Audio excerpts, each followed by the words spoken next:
A team of scientists has come to these remote foothills in search of an unlikely resident. You can see these hills, that's sort of a red tinge to them.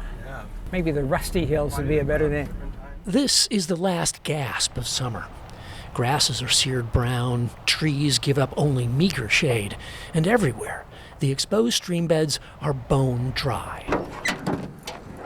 Not a friendly environment for any living thing, much less a native fish. So what we're curious about is how many of these streams still have water in them or still have fish in them.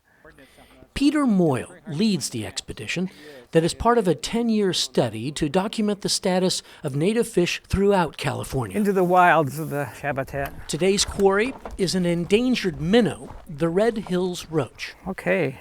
After 4 years of severe drought, everyone dreads the likely possibility that this rare little fish has gone extinct. So here's the famous Red Hills Roach habitat. Ooh, look at here. Ooh! Surprisingly, this pool is teeming with them. We're just going to leave this trap here, so seeing how many fish there are. And if we trap enough, I'll also take genetic samples. Genetic samples are what will show that these fish are really different from all other roach populations. Dr. Moyle believes the Red Hills Roach became isolated here some 4,000 to 10,000 years ago. It is supremely adapted to these harsh conditions.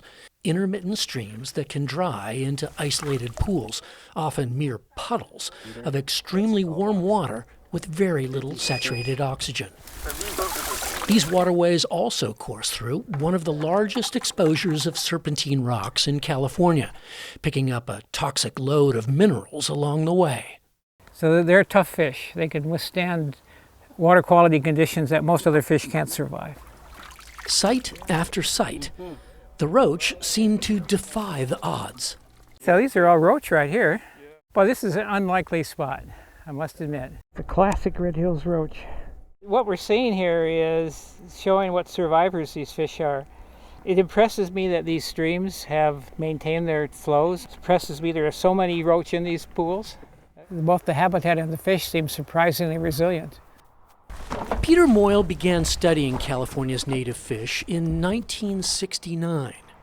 His more than 4 decades of research provides a clear and comprehensive view of the fish health in the state. It shows that of the 130 native species, 80% are in sharp decline. And if trends continue, many will go extinct by the end of this century. That tells you that the fish fauna of California is in serious trouble. Moyle's career goal is to turn that trend around, to save as many native fish as possible. He believes what is needed is a statewide strategy. We need a home for every species, and what that means is having habitat that's managed exclusively for that species and managed very intensely.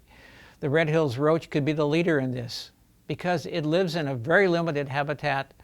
It's a very tough little fish, and that habitat is largely intact. 2 big reasons are its location and size.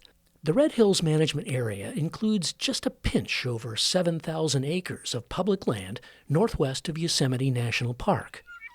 It was set aside as an area of critical concern, effectively a biological reserve for a few rare plants and animals. Most of these streams occur in places people don't want to live and that are lousy for livestock. This means the problems and pressures that are so prevalent in so many parts of the state are much less here. The biggest threat really seems to be the invasion of non-native species. Green sunfish and mosquitofish prey on and compete with the Red Hills Roach. And yet this habitat is so limited that we can eradicate these invaders relatively easily. Yeah, it's a good-sized roach. It's a strategy with collateral benefit. If you protect the habitat for roach, you're protecting crucial habitat for wildlife. It's a tiny little segment of the habitat that's really important. So if you manage to protect some of these areas for an endangered fish, as you will, a lot of other critters will benefit. So keeping these fish going has much bigger implications than just the fish itself. Roach, 96. And the Red Hills Roach can lead the way, so to speak. Here's a species with relatively little effort, can be fully protected. And if we can protect the California roach, I like to think we can protect other species as well.